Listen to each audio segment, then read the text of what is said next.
Good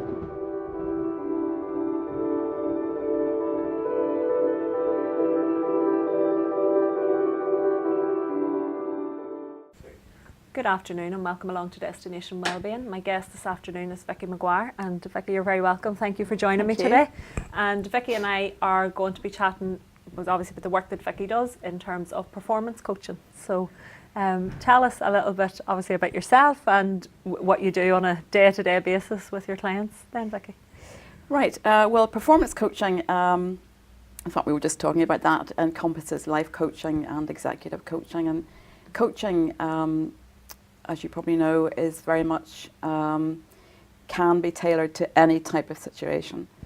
So whether it's a personal goal or a business goal or any type of goal, it can be tailored for that. Yeah, it's just really getting, so the role of the coach then is to support the client to achieve their goal, basically? Absolutely, the role of the coach is to empower the client to achieve their goals. And as you know, coaching is very, very powerful. Mm-hmm.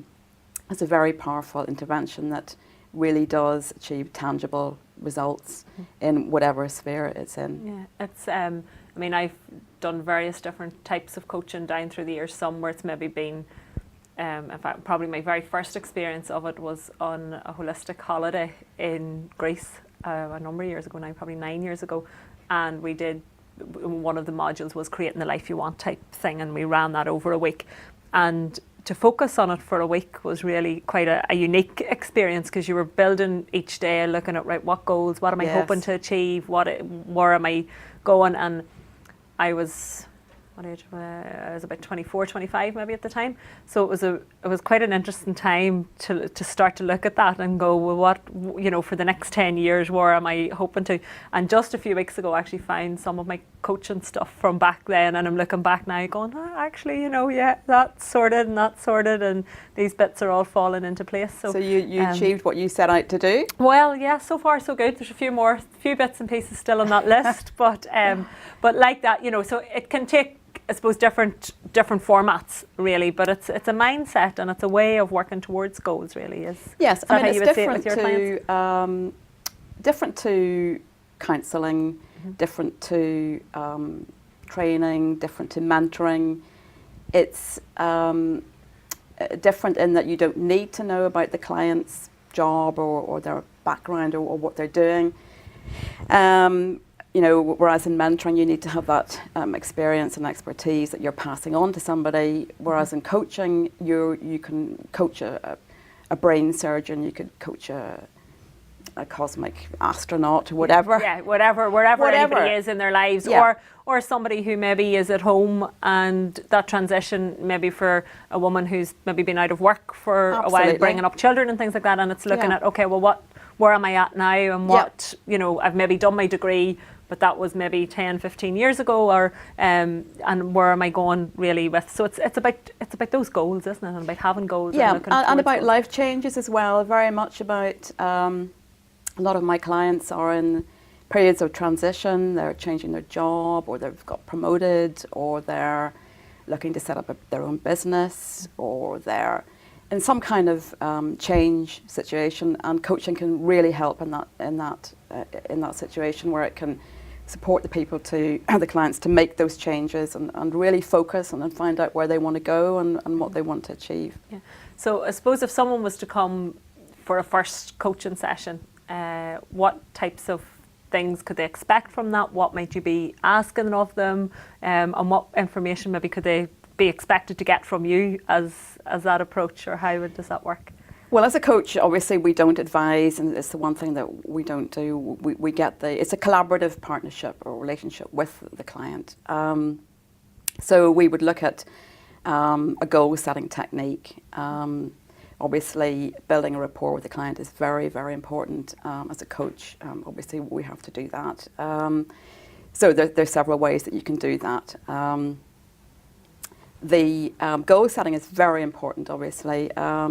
So I would start with something like the Wheel of Life, which is a wheel of life, or a wheel of business wheel, which is divided into all the sections of anybody's life, whether it's relationships, finance, work, future, and we'd look at doing a little exercise to show them where they are, and this invariably reveals priorities that they hadn't considered. Yeah, it's a really interesting exercise to do, actually. It's very interesting. And even interesting to do on a regular enough basis as well, because it's amazing how sometimes they can shift, or Absolutely. either forward or back, just depending on where you are in life, really. Absolutely. And just kind of getting that, and you know, I suppose the outcome usually being this kind of spoked thing of there are parts of my life that are great and are working fantastically well, and there are other parts that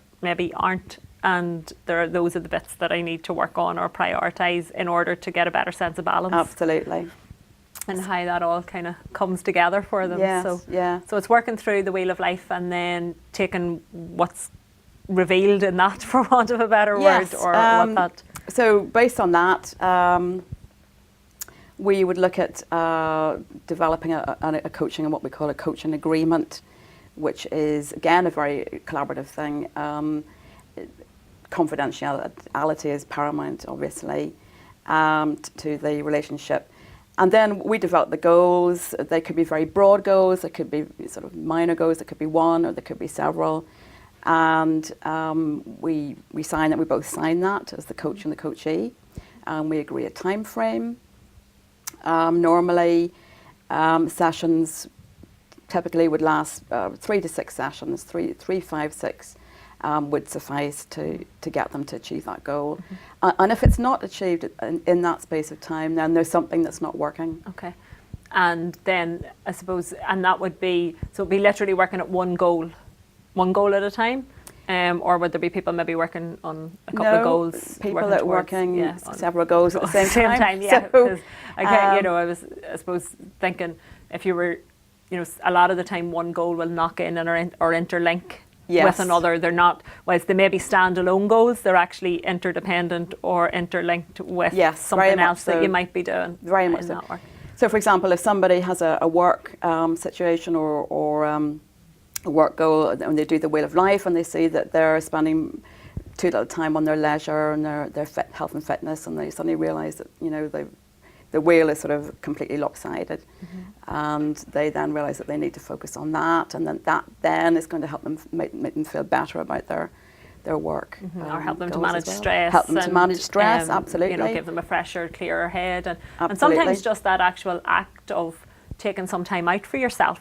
Whether it is for, I again suppose looking back even on myself and from personal experience, this year I've decided I'm doing some coaching for myself, and it's been done on like a monthly basis, so it's a slightly different format. But just the act of taking time out every month, knowing and doing can be two different things, and often we're talking about this is what I need to do, and this is what I need, or what you're maybe offering suggestions for other people and things like that. This is a really good thing to do, but we rarely take that time for ourselves to do it. And just sometimes taking that time out, whether it is increasing your exercise and focusing on the fact that I'm actually going to commit that hour every week to myself, or that hour can have a huge impact on a person, really. I'm sure you see that with clients all the time. I see them change from week to week. Yes. I see people coming, the first week, and they're looking a bit grey and a bit worn out.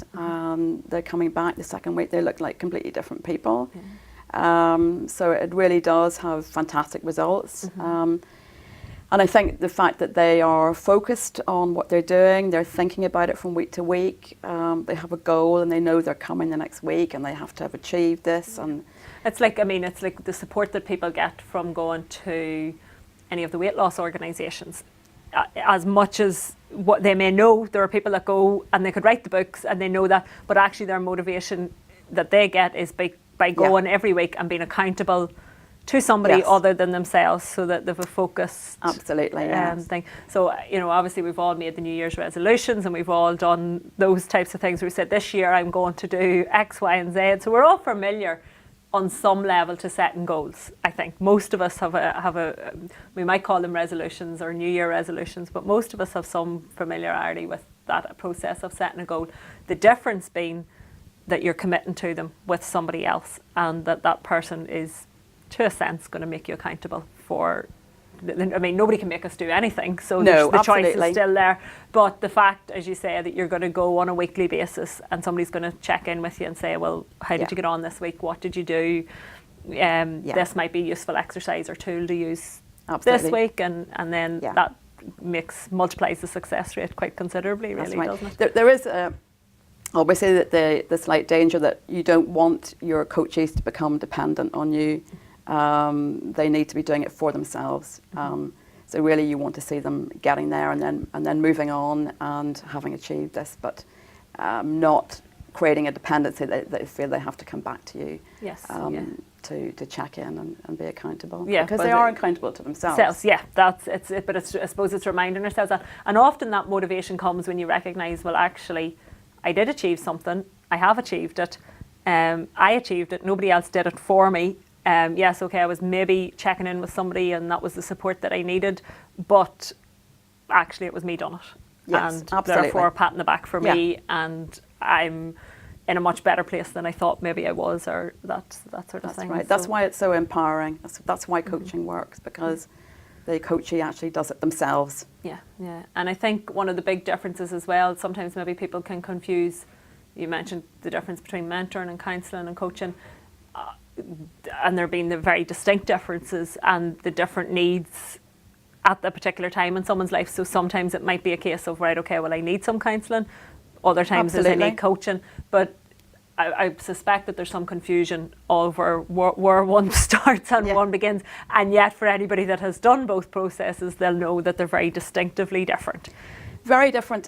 Counselling focuses on trauma, really, in a nutshell. It focuses on past emotional problems, deep-rooted emotional problems and issues. Coaching, where they're not actually ready to move forward. Whereas coaching is great for people who are ready to move forward. They may have been through some difficulties. They may have been through something, absolutely. And counselling may have formed part of getting them to where they are, but it's not there for somebody who's not ready to move forward. Absolutely. It's really about drawing the line in the sand and sort of saying, right, well, this is where we're at. And absolutely. Having said that, there are coaches who do have, or people that do have maybe blocks or something in the past that they, have a little bit of problem getting over. So coaching can help them, and there are techniques that I use, that coaches can use. To get people over sort of blocks in the past. Visualization, for example. Yeah, which is an amazing, fantastic tool. Yeah.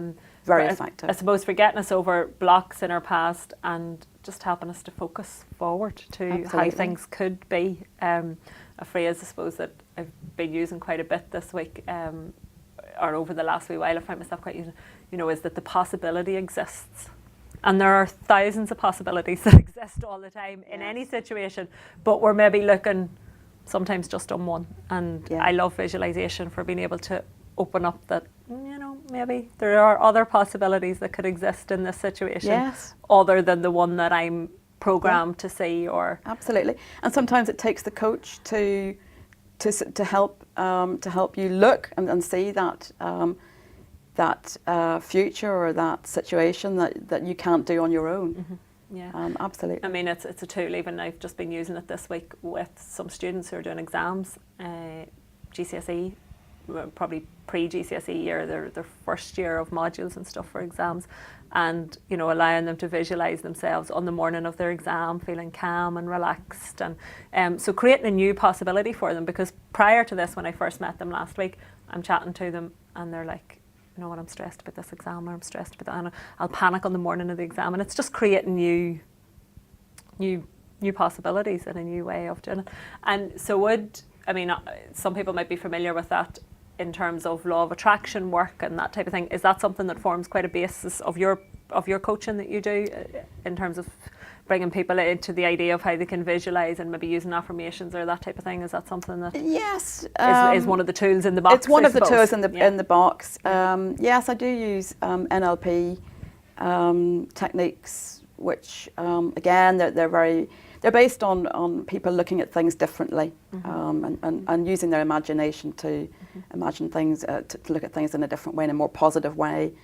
And again, to disassociate from past bad experiences as well. Yeah, because it's so often what we do, isn't it? We fall back into how something was Yeah, the last time we did it, or 10 years ago when we did it, or one time when we done it. And Yes. we talk about, but you know, we as I think as humans we do that. If you've a bad experience in a restaurant, you tell 10 people, and that becomes the story. And if you have a good experience, you may or may not tell anybody. So like that, the one time that something goes wrong for us, or the interview that doesn't work, or the job that we don't get, or the relationship that didn't work, or whatever, we hold on a lot to that, rather than the other way, did, or other than all the times that it was okay or it did work. Yes, out. we do have a tendency to do that. We tend to fall quite naturally into what's wrong rather than what's right, don't we? So, unfortunately, we do, but we have to change the way we think. Yeah, that's it, and that's where the coaching, the support from a coach really fits in with that. And I know you mentioned that you look at, I suppose, coaching on a very broad spectrum. So there's the executive coaching, there's life coaching, and I'm guessing the executive stuff is done through businesses and for people in the workplace. Yes, it's people in management, people who are dealing with all sorts of challenges at work, whether it's with their own role or whether it's with their managing staff. But again, yes, it's a slightly different emphasis, but again, the same techniques are used, the goal setting and the outcomes are always achieved. So it's nice to be able to work with businesses and I with suppose it's a very individuals. positive way for management to look at supporting staff as well, isn't it? Or, you know, that. Yes, I mean, for organisations, coaching is a very, very positive tool for motivating staff, for rewarding staff, for supporting them.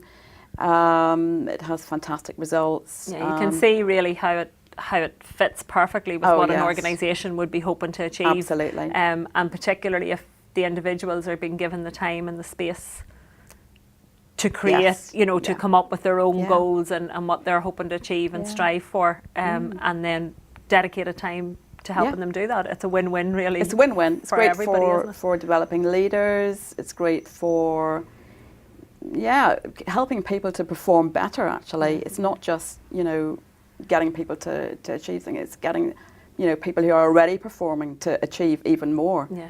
So it's another way of looking at it. Yeah, and I suppose then the other side is that, if we talked about kind of when you achieve one goal, that support, you can use those skills and techniques then to look at other areas or other goals. So something work related, I often find, like maybe even a goal that is around health and fitness or something like that, because they're quite tangible results. You can see, yes, well, I've achieved that. Yes. And therefore, but when you've done that, or you've one that's quite tangible and you can feel it and touch it and see that it's been achieved, then you begin to apply those principles in other areas as well. And that's a fantastic benefit that I think comes from coaching, is realising that, I can use what I've learned for that and apply it to here, and that's how it works. Yeah, the coaching technique can be used in any area of your life. It can be used, in your relationships with your husband or wife, your children. It's very much, it's the key thing about coaching is being able to listen and allow people space to talk freely. I think we all have a tendency to jump in if somebody's talking. We're thinking about what can we say next, or if they've said something, what can I say that's better than what they've said, coming up with a solution. So you're never really, very often not allowing the person the space to talk. And very often it's the talking and confidentiality that is actually the most life-changing thing, or can be life-changing.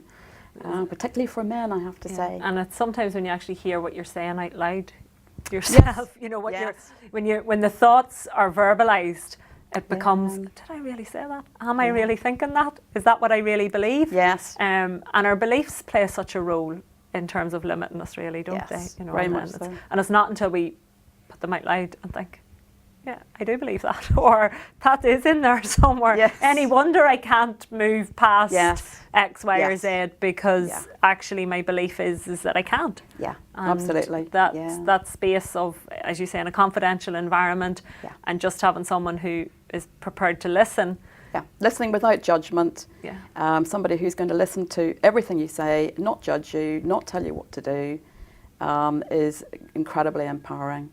I think, I mentioned particularly for men, because men tend to not talk as much as women. Women will tend to talk to their friends, their family, about maybe their sort of emotional issues or anything really, whereas men, as we know, tend to be more closed. Yeah, they tend to not always get that opportunity to express what they're thinking or allow themselves the opportunity. I suppose is the other side. There's two sides. There's always two sides to the coin. And I suppose in terms of looking, if somebody's maybe watching in today and they're thinking, well, yeah, I'm kind of interested in that. Maybe what maybe that is for me, or what type of thing. So what sort of advice would you give to somebody who's considering thinking about coaching? Would it be check out, obviously we'll have your website details and things like that up, but if they were going to a coach, what are they looking for in that space? Well, yes, obviously they can check my website. It's got a very good explanation of coaching and what they can expect and what it can achieve and how it can help them. I think with a coach, the rapport is very important. I think with any intervention, counselling or mentoring, you need to get on. You need to have a rapport, and so you need to choose somebody that you feel that you feel comfortable with. The listening skills are absolutely essential, and I think coaching is impossible without that. Yeah, so, and without the rapport, because you really need the two of those. You need the trust, really. The trust, absolutely. And I think one of the other things to bear in mind is, I know a lot of time when we look at therapies or we look at one-to-one treatments, you maybe go for one experience and think, no, that's not for me. And maybe it's the person, not that the person's not for you, but there just hasn't been that rapport, that connection. And so if at first don't succeed, maybe try a few people till you find that it may not be coaching that isn't for you, but it may just be coaching with a particular individual. Yes, and I think there's ways to find out. You can ring the coach, you can have a chat on the phone. Yeah. I find most coaches, therapists are quite generous with their time initially, absolutely. because they understand the importance of building that rapport. Yeah, and that's right. I would always spend an extra time the first session, sort of half an hour to kind of really get to know the person, and then if they feel it's not for them, then that's fine. But generally, the first session would take a lot longer. Sort of getting to know them really. And one of the other things I think can work really well as well is and it's one of the plus sizes of social media, and that is to check out people's websites, check out their social media. You get a feel. Yes, you can. Very quickly of the type of person. Yes, this is somebody that's going to have an experience similar maybe to what I've had, and so we can click and connect on that level. Or this may be somebody that maybe isn't, or I actually really like how they think, or that type of thing. I think that's we're at quite a good stage in terms of social media now, that you can get quite a good handle on someone before you even pick up the phone. You can tell a lot from a website or social media. And obviously referral is an excellent way. Yeah. Although what's good for somebody might not necessarily be. Yeah, may not same with somebody else. But always, getting a recommendation is always a really good way. It's always a good one.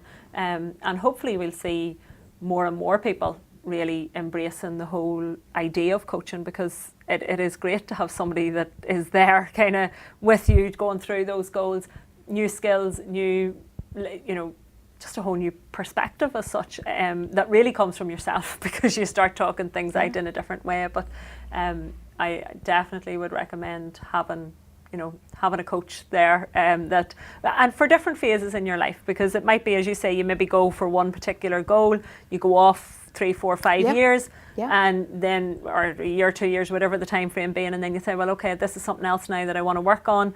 I'm going to get really focused on it. And we do it with exercise goals and things all the time.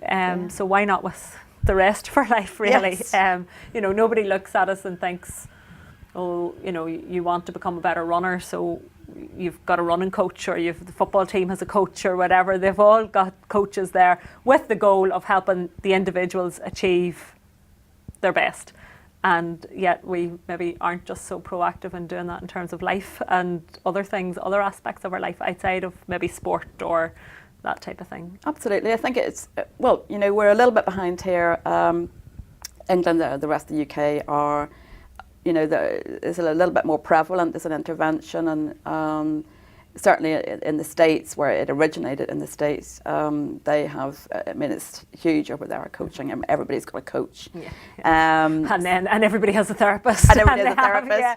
But again, you know, there is probably a need for both for a lot of people, and we pretend that we don't need either, or, you know, we'll just muddle on through, and I think, you know, I suppose we're in probably, you know, a stage where life has been about survival, maybe for a lot of people for a long time, in different levels, and we're maybe now hopefully looking at a little bit of, okay, well, survival's great, but, you know, life should be about thriving, not just surviving. Yeah.